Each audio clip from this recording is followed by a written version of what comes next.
Une mère, son fils, sa fille avec son bébé âgé de 3 ans vivent sous le même toit. Mais c'est l'homme de la famille, Mike Meladam, 29 ans, qui se montre violent envers les autres.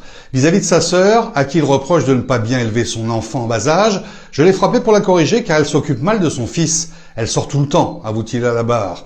Sa mère a également essuyé les affres de ses colères, à coups de parapluie. Cette dernière témoigne et affirme qu'il a menacé de tuer tout le monde. Par contre, pour manque de preuves, il est relaxé des menaces d'une arme blanche envers son petit-neveu. J'avais le couteau en main, mais je suis resté avec dans ma chambre et je n'ai menacé personne, déclare le prévenu. Son avocat a plaidé le fait que son client n'a pas cherché à se dédouaner.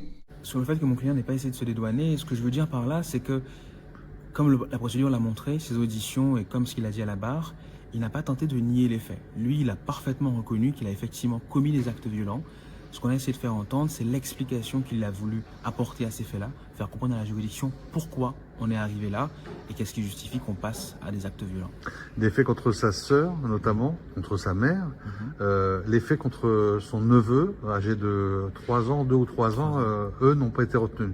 Parfaitement. On a eu dans cette décision une décision tout à fait étonnante. On a une relaxe de certains faits et on a pourtant une condamnation qui est lourde. Effectivement, ce qu'on a plaidé à l'audience, c'était pas qu'il n'avait rien fait. Ce que j'ai plaidé moi, c'était que s'il devait être condamné, ça devait être uniquement sur ce qu'il a réellement commis. Les faits sur son neveu n'étaient pas caractérisés, on n'avait pas suffisamment d'éléments pour le prouver et le doute doit profiter à l'accusé. En l'occurrence, au prévenu. En l'occurrence, ça a été le cas. Sur le reste, on n'a pas obtenu gain de cause et on a en plus une peine que je trouve très lourde, une peine sévère, que l'on peut comprendre, mais qui est tout de même importante. Il a lui-même reconnu qu'il voulait corriger sa sœur parce qu'il estimait qu'elle ne s'occupait pas bien de cet enfant de 2 à 3 ans. Qu'est-ce que vous pensez de ça? Ce que je disais lors de l'audience... Il n'aurait peut-être pas dû le dire. je ne sais pas. Dans tous les cas, c'était sa version des faits, c'est sa vérité.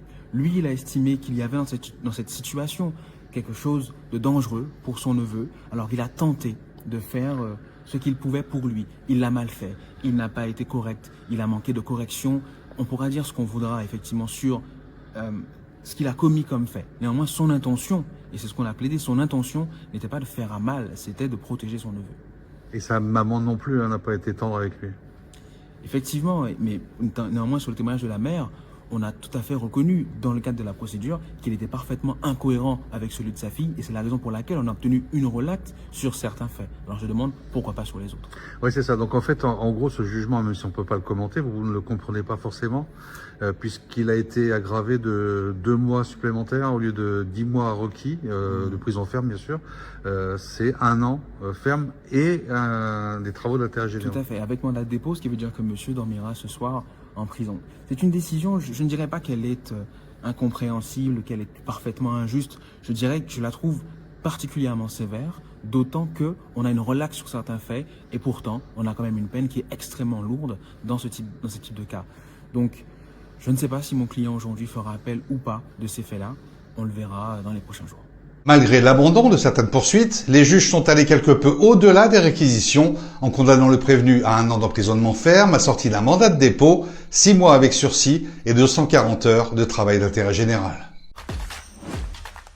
Judiciairement parlant, c'est votre point quotidien sur l'actualité judiciaire et celle des faits divers.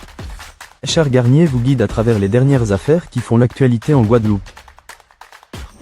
Découvrez les enjeux clés des procès en cours. Restez informés sur les grandes affaires qui font la une des journaux.